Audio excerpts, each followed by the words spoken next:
this right here, you bunch of prima donna ballerina mother.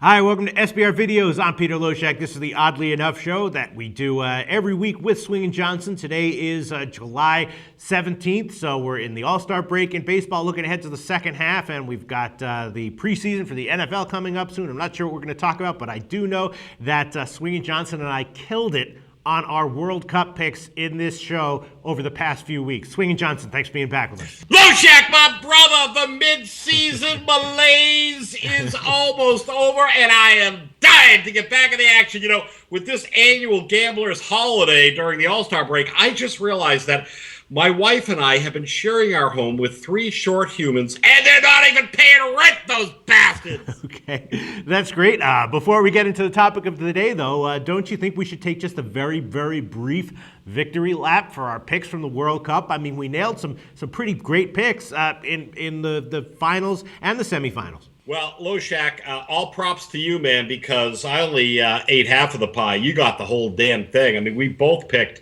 the Netherlands to beat Brazil because Brazil was just such a down-and-out team.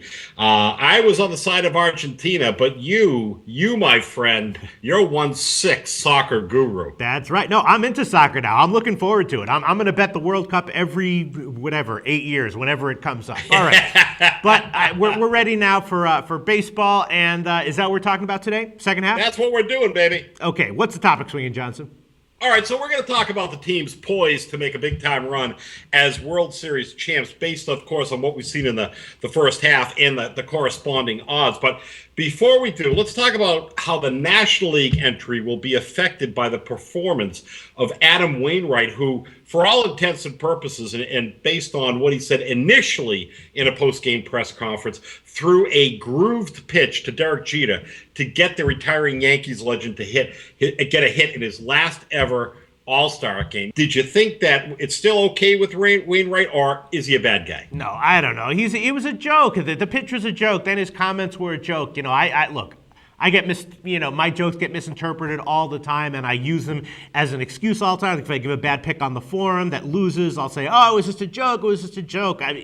My thought is, who cares? I only care about the results from a gambling perspective, and I know what we're going to get with Wainwright when he starts the second half of the season. I just want to tell you that I think that he did groove the pitch, and you know what? I stand up and applaud, because if this was shown on a movie, all you needed was Wainwright to give a wink to Jeter and a dimpled grin. And I guess the reason why I'm bringing this up is because how ironic or serendipitous, if I might add, would it be if the Cardinals were in the World Series, because they are very much in play, and they were not. They did not get the home field advantage based on what happened. And you know what? All I can say is I hope it doesn't mean a thing, because if the Cardinals are in it, I hope Wainwright doesn't take hell for it, because I think it was a great thing that he did. I loved it. I actually think that they should use the winner of the home run derby to determine the extra game in the World Series, home field advantage in the World Series, instead of the All-Star game.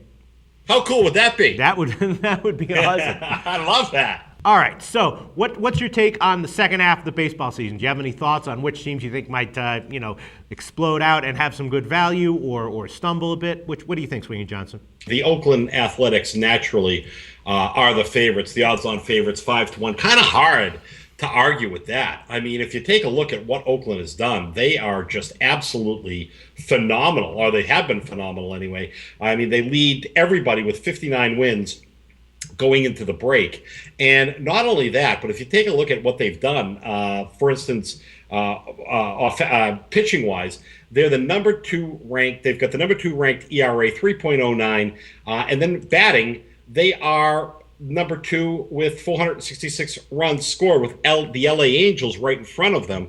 And man, oh man, it's just, I mean, they're a given to get into the World Series. But the ironic part about it is they may not win the division, because the LA Angels, are the second best team in the league, and they're only a game and a half out. So, and they are absolutely the hottest team in baseball.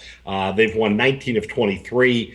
They won 4 or 5 in a row to end the break. That AL West is going to be fascinating to watch. So who's your official pick then to win the American League pennant? Because I believe that right now Detroit is 3-1, the Angels are about plus 420, and Oakland is about 5-2. Well, I picked them at the beginning of the year, so I'm going to stick with them, and that's the Angels. I can't tell you that I'm sorry to say that they've been absolutely en fuego lately, but yeah, they would be my pick. As much as I appreciate and respect the Oakland Athletics, I think the Angels are going to be your AL pennant winners. All right. Well, right now at the All-Star break, you can get better than 4-1 on the Angels at Pinnacle. Thanks so much, Sweeney Johnson. Talk to you again very soon.